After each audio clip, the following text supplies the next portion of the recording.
So last week, if you watched my video, you'll have seen me removing the petrol tank. The reason I was doing it was to check the wiring for the gear selectors, because it wasn't shown on the dashboard. However, when I had it off, I took the airbox and everything off. I didn't record that, but I took it off just to check the air filter, and then put everything back together, put the tank back on, it was running fine. Till I realised something. Who forgot to put the air filter back in? So you know what that means? I have to take the whole bloody tank off again, strip it down. So anyway, I'm going to do that. I'm not going to do it in camera.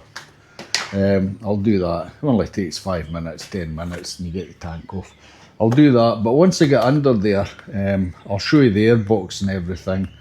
And if you're wanting to do your own air filter, well, if you watch this video, you'll see exactly what the air filter's like inside. So anyway, we'll get on with that.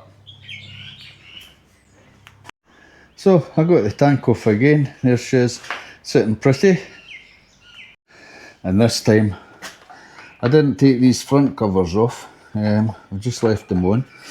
Because the tank actually pulls out of there that way. So there's the dreaded airbox. So I'll whip that off and we'll put the filter back in.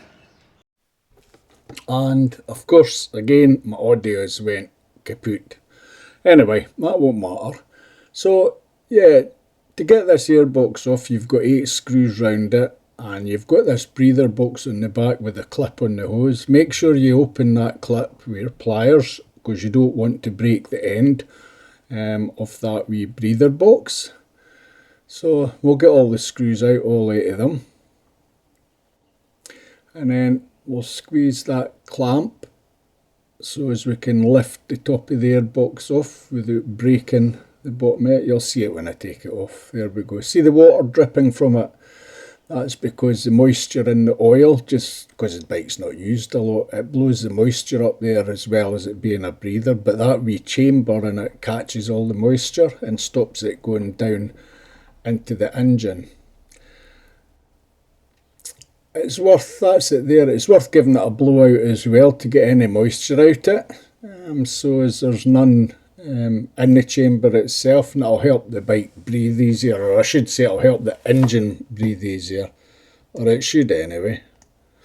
So next we put the air filter in. It goes onto this, it's a sort of wedge shaped bracket, and you just slide the air filter in there, and yeah, then you put it into the airbox, just like that, quite simple. And then you take the other slider, which is wedge shaped as well, which slides in the back. You'll notice there's 2 wee ridges on there, one there, and it slides into these wee ridges on the air filter to make sure it's a nice tight fit and that all the air's being directed through the filter, so as there's nothing getting into your chamber.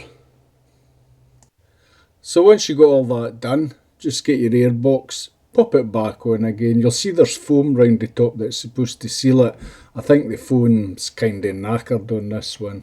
However, I'll remember that and I'll order another foam gasket for it for the next time that I do the air filter. It's usually, I don't know, about 10,000k, 20,000k, but it'll be a good while before I need to do it because I'm not using the bike that much, so the old one will last a while. So yeah, again, I don't know why I'm showing you again, but yeah, just pop the air filter back in there and slide it in with the other bit. I must have doubled that bit for some reason, I don't know why. I think it's just an age thing, but never mind. Anyway, once you get it in and tightened up, get the airbox back on it, watch that hose, putting it on the end, and make sure that you do the clip on it so as it's nice, tight and secure. So that's all put back together. Hopefully that's it. I'll put the ignition on. Yep. That's working okay. Still my gear sensor light's not working, and I have to put the kickstand up and hold the clutch in to start it. So something wrong with the gear sensor. I've got an OBD2 reader and it can set the gears to relearn them and everything like that, which I think might have been the problem, I don't know. But it's not working on it, so I need to look at something else. But anyway, we'll try it.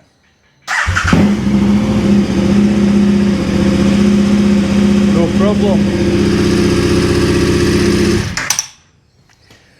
So the minute I put the kickstand in the bike, that's it. Aye, no so good. Anyway, that's that done. So I can take that off the box. Air filter's back in. How stupid. What it was I laid everything out in order, so it's when I put it back together, you know. But I put the air filter away across on top of one of the other bikes and I missed it. But that's just me being stupid. But that's it done anyway, back on the road, so got to take it for a wee run up to Woolies. Make sure she's going alright. So that's it for the day. Nothing exciting. Let's see what else I've got. So I had somebody around the other day looking at the Goldwing. They're looking at getting one, chap and his wife, nice couple. And they were around having a look at mine.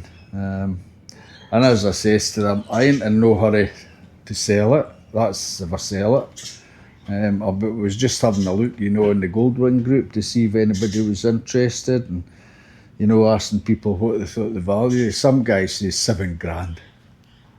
Really, that bike there, it's done 79,000 Ks, but one's the same age, 2010, and some of them at the same age, they're still cracking on for, I don't know, 16, 17 grand, 18 grand, you know. And this one's got all the bells and whistles on it, you know, all the switches. It's even got an airbag in it.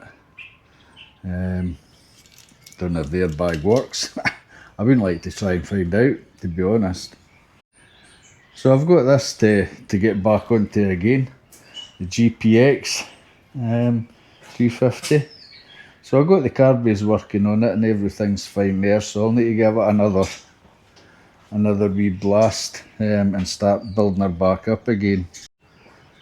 Still got the FZ6. I finished all that, but I wasn't happy with the forks because they're awfully hard. So what I'm going to do is swap the forks off, empty the oil out, put the correct oil in, and that'll be it. I'll be able to send it for a roadie. And of course the ZZR still sitting under here. That's one I want to restore. I want to strip it right down and I want to make a really good job of that. As best I can. The colour of it when I got it for the auctions was pink, if you remember. The tank was rusted underneath, just where the fuel cock is, so I got another tank for it, and this, believe it or not, this is the actual original colour of that bike. So what I might do is try and get some of that, a tin of that paint, and when I do it, I'll paint all this frame here silver, obviously, because that was the right colour for it, but I'll do the rest of the bike this colour here and return it back to what it should be, back to its original. And hopefully when that's done, the wife might take it for a wee ride. Aye, so yeah, so that's everything up to date just now. So if you enjoyed that, give me a wee thumbs up, it helps, it does help. And I'll catch you later. You have a good day. See ya. Bye.